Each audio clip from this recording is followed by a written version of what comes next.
So in this first part of 2.2, we're going to talk about linear relations and functions and what makes something linear versus any other type of function. So let me just jot something down for you really quickly. So in the category of linear relations and functions, here are the only things that are allowed.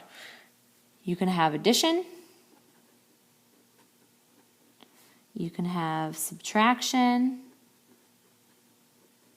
and you can have multiplication by a constant.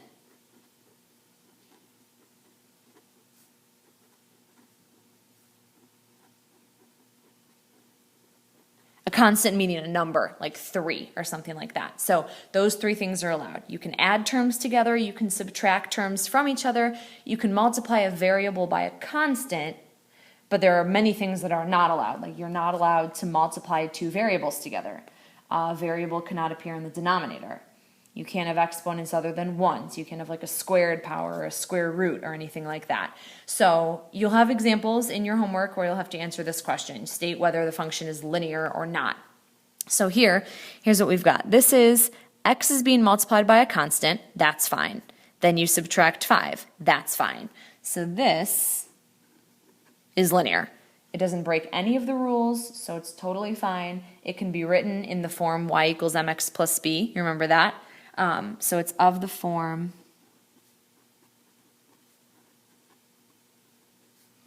y equals mx plus b. So another rule of thumb that you could stick with is if you can't write it in this form, it's probably not linear.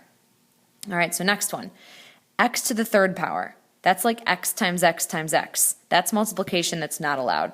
It's multiplication by a variable instead of by a constant. So no, this is not linear. And the reason is because there is an exponent that is not equal to 1. Like this x technically has an exponent of 1. That's fine. You can't have an exponent of 3 or 2, can't have a square root, can't have variables multiplied by each other. So this one is not okay. So there's kind of this list of rules that you need to have in your back of your mind which tell you when it is or is not linear. Okay, next we've got this linear function, f of c. Remember this function notation from the last notes. So a function of degrees Celsius. That's what that capital C means. And it's 1.8 C plus 32.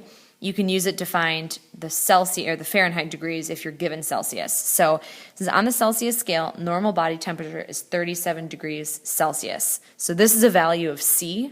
We're trying to figure out what the Fahrenheit equivalent would be. So instead of writing this, remember your function notation, you can write F and then in the parentheses write what you want to plug in for C. And we want to plug in 37 for C. Okay, so then we just go into this function, we plug it in. So we have 1.8 times 37 and then plus 32. All right, so this, we could probably just plug that into your calculator. Make sure that you're writing this down so that you're showing the work first. So you could write 1.8 times 37 and then plus 32. Okay, so that would be 98.6, which I'm sure you guys probably recognize that because you probably know what the normal body temperature is in Fahrenheit. So 98.6, and you can see that's kind of cool. 37 is apparently what it is in Celsius. Okay, next.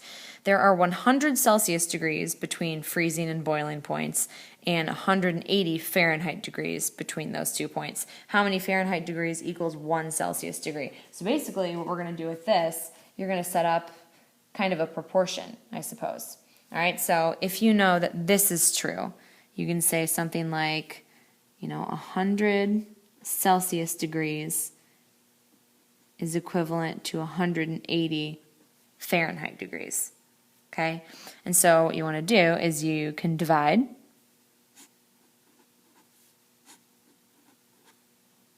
Okay, and then these would cancel. So you could say that 1 degree Celsius is the same as, then when you reduce this down, remember dividing by 100, you have that little trick where you move the decimals over.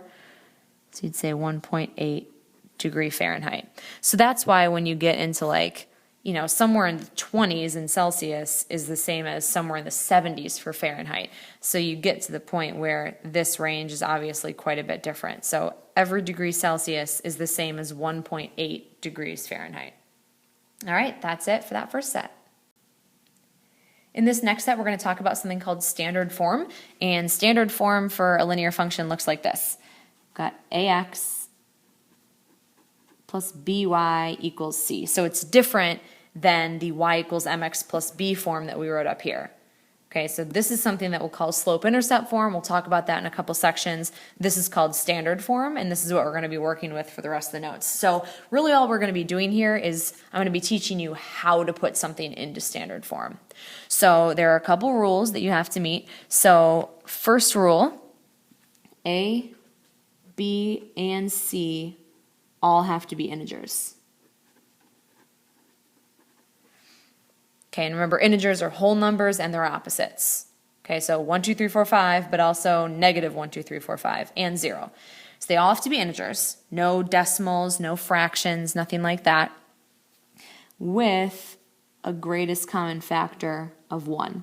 That part is important too. So say like A, B, and C are all multiples of 2, that means it's not reduced down far enough. Think of it like a fraction. Like if a fraction you had 2 over 4, that wouldn't be reduced.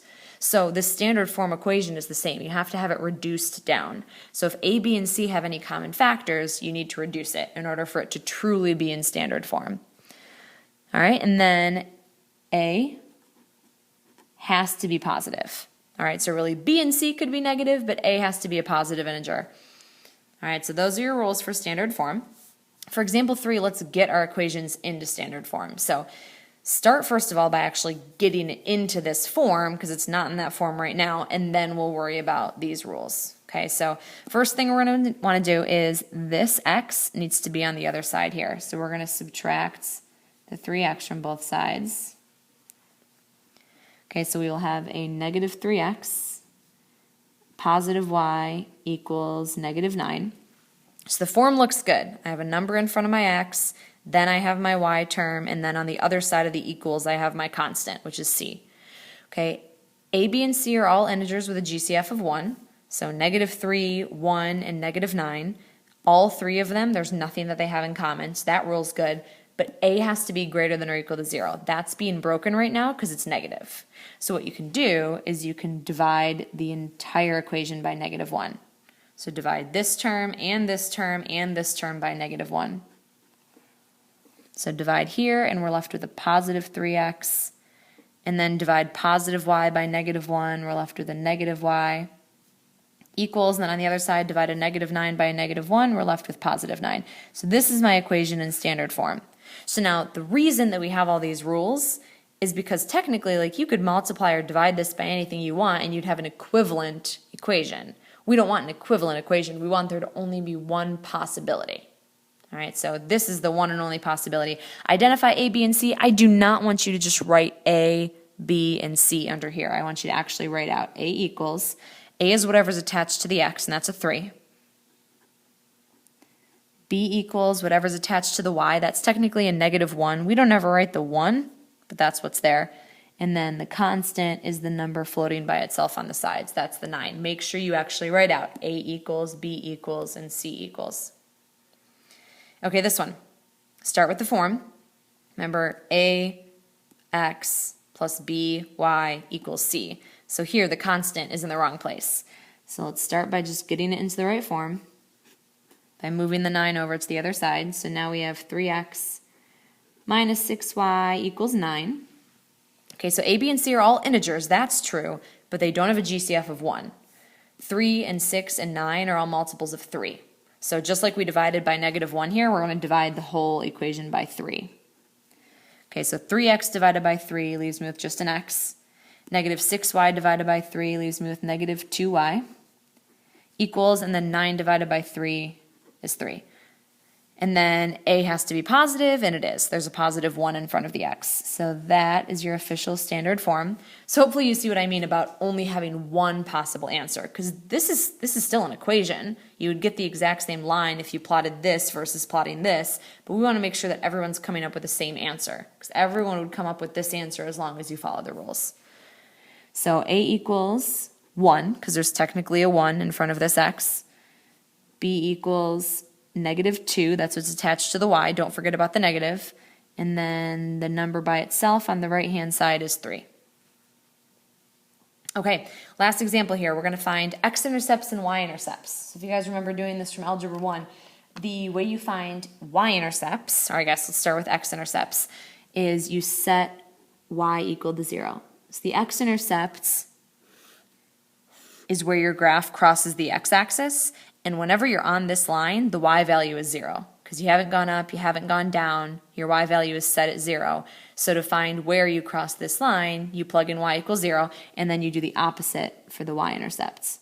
For y-intercepts, you set x equal to 0, because if you want to know where we're going to hit this line right here, you know that the x value is 0. You haven't gone left, haven't gone right, all of these x values are 0. So that's what we're going to do with this line right here. So find the x-intercepts by setting y equal to 0. So negative 2x plus, and then instead of y, I'm going to use a 0, minus 4 equals 0. So now you can see I only have one variable. And when I only have one variable, I'm going to be able to solve for it. So I have negative 2x minus 4 equals 0. So I'm just trying to get that x by itself. So I'm going to add 4 to both sides. Just the negative 2x is left, and then there's a 4 on the right-hand side, and I'll divide both sides by negative 2 to get the x by itself. So I end up with x equals, this reduces down to a negative 2. So I'm going to plot that. My x-intercept is a negative 2, so I go 1, 2 units to the left, and then plot a point there. Okay, so now I can do the same thing for my y-intercepts. For my y-intercepts, I set x equal to 0. So I have negative 2 times 0 plus y minus 4 equals 0. So this is just 0, so I'll rewrite it without it. So y minus 4 equals 0. So this one's actually a little bit easier. All I have to do here is add 4 to both sides to get the y by itself. So these will cancel, and I end up with y equals 4, positive 4. So I go up 1, 2, 3, 4 units, plot a point right there, and then all you have to do to draw a line is have 2 points, and then you just draw a line that connects those points. So once I've got my y-intercept and my x-intercepts, I've got all I need to plot that line. All right, so that is it.